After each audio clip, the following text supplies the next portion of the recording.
Greetings, dear ones. I'm Kryon of Magnetic Service. There are those who have heard these kinds of channels many times, and we welcome them. And then there are the first-timers who have not. There's always the first-timers. And we say to them, isn't it interesting? You have the same voice, the same intellect, the same human who a moment ago actually stepped away.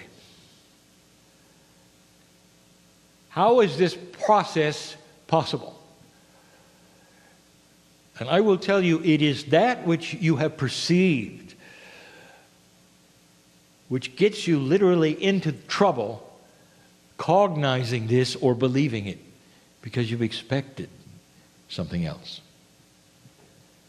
We've said many times that over the years, the eons, channeling is the way Spirit talks to you. Let me take you back hundreds of years, even where you sit today. And there is a group who is meeting. You might call them the indigenous, the originals, the first Americans. And if you look at what they do, of how they treat that which is Mother Nature, God, Spirit, whatever you say, the first thing they do is they honor their ancestors. And in honoring their ancestors, you may not understand, they are honoring themselves because they see themselves as a product of their ancestors. They may even have the concept of past lives, and they are their own ancestors. And an elder, the one who is assigned as the one who is the oldest and the wisest, after a certain amount of time or a certain amount of singing or dancing, would actually have a statement or a message or perhaps a prophecy. And it all is channeled. That is how it works. And that is always how it has worked.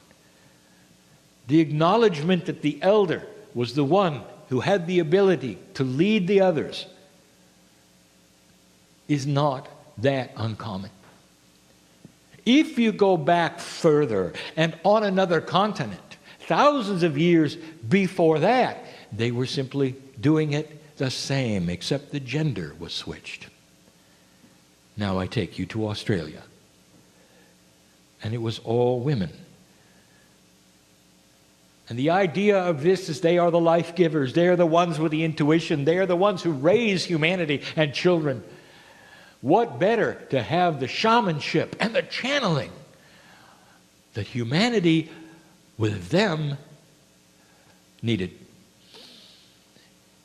And so what you see in the chair is only strange because your society says it is. Now, I'm speaking long enough so far for you to get used to this.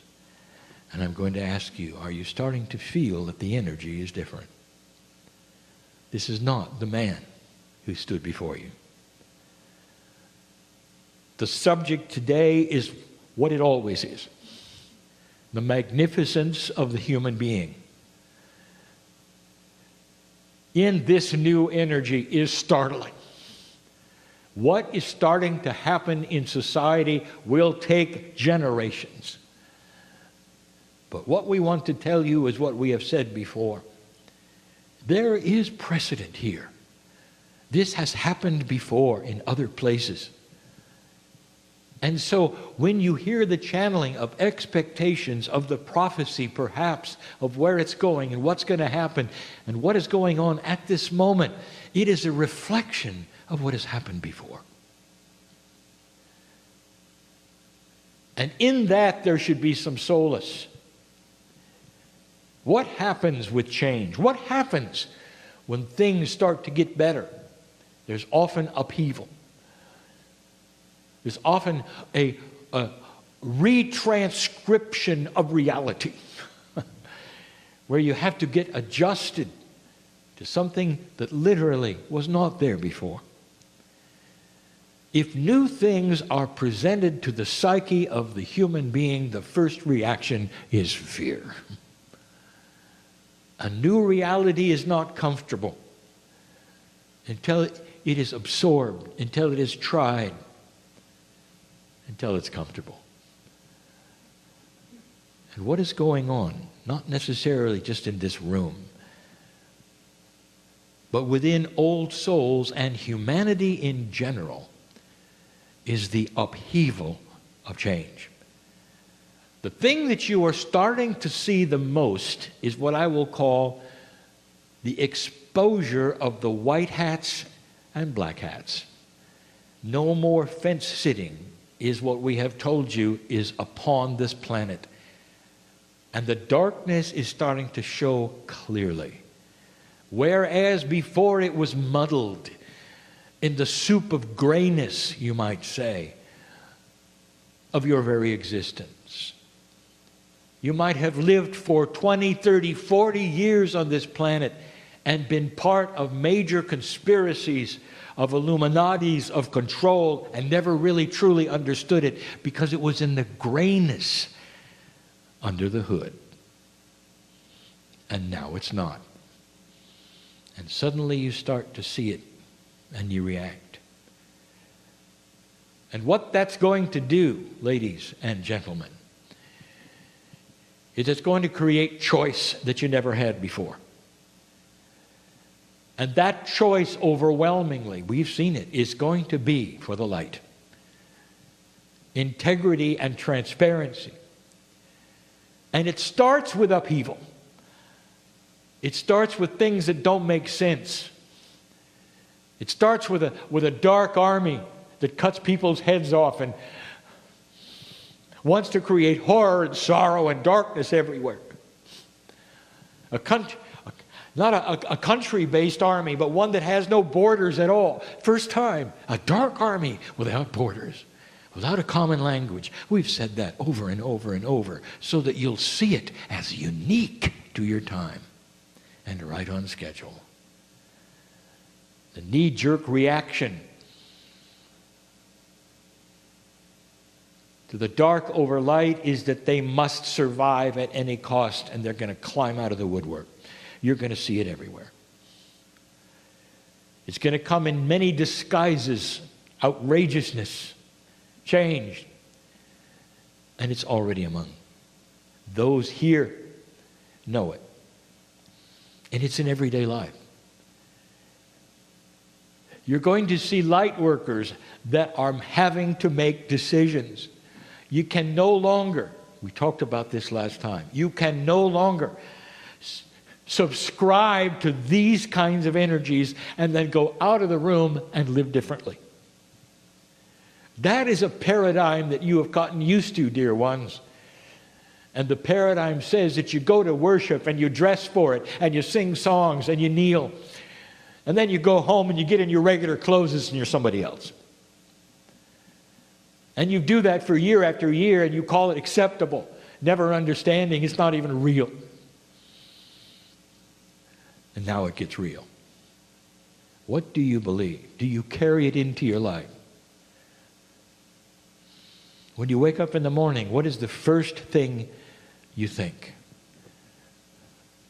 There are those who will put their feet on the ground and say, here it is, another wretched day. And it will be. Created from their mouths, their consciousness, and they will walk from place to place, and everything will go wrong. And they'll cry throughout the day because everything is wrong. Never understanding that their consciousness precedes them.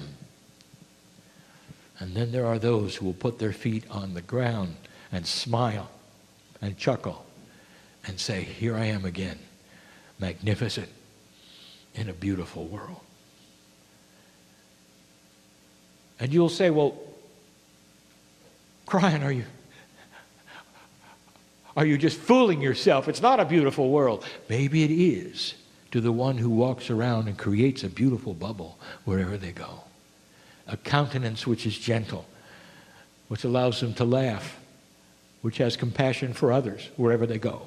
That's the beauty of their world, and they're creating it wherever they are. These are the new masters of the planet. And you're going to see more and more of this dark and light. Have you been with friends who are no longer friends? Because all they did was drama. Did you have perhaps a whole decade long of a friendship when all you tried to do was help somebody? But every single time you met with them, the story was the same. The tape was played over and over. And finally you realized it was never going to change because that was the reality that they've chosen to create.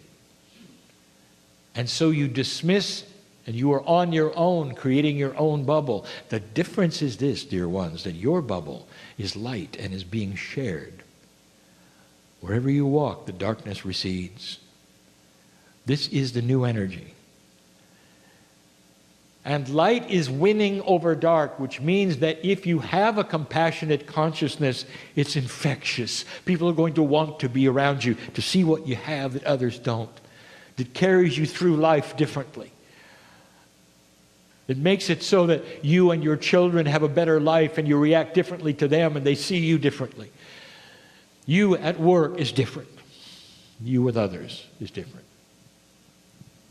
And we say again, is it just same old, or are you starting to wake up to something that not only is different, it's joyful, magnificent, infectious, desirable? I'll say it again. You will live longer if you laugh. You will live longer. The chemistry will change who you are. The joy factor is the subject. And in this changing energy of today, this is what you are trying to achieve. Tonight, my message is going to be one that is slightly different. We're going to talk about that which is without and within. A new paradigm, literally, of how you meditate, of how you worship, of how you look at Spirit or God, starting to evolve and grow up into who you are and always were. Getting out of the old paradigms of linearity that you saw when you were born. Even in this, which you call the New Age. We sit in a time that is different, and in this area, what you have is beautiful. Meditators. It's why I am here. It is why my partner is in Fairfield. Because the energy that is created with consciousness is palpable. Because it is a sweet and gentle place when there are those with compassion looking to Spirit for guidance. And there are so many of them that the land resounds with it. The crystalline grid remembers it. And even those who simply drive through the city will feel it. You're in the right place at the right time to hear this message. Beauty is coming to this planet in so many different ways. The little pockets will start to grow. Wisdom will start to be seen finally as desirable. The rock throwing that you currently see in your politics eventually will diminish. There will even be wisdom there, unbelievable as it seems. This is where it's going. There will be those who will hear this and read this someday, a long time from now, and will recognize that it really is prophecy. And fulfillment of that prophecy, the potential of it, is in your lap, old soul. Because you're not going to sit and watch it and wait for it. You're going to create it. That's your job. Compassionate action is what we're asking for every day as you walk the planet. And that's enough for now.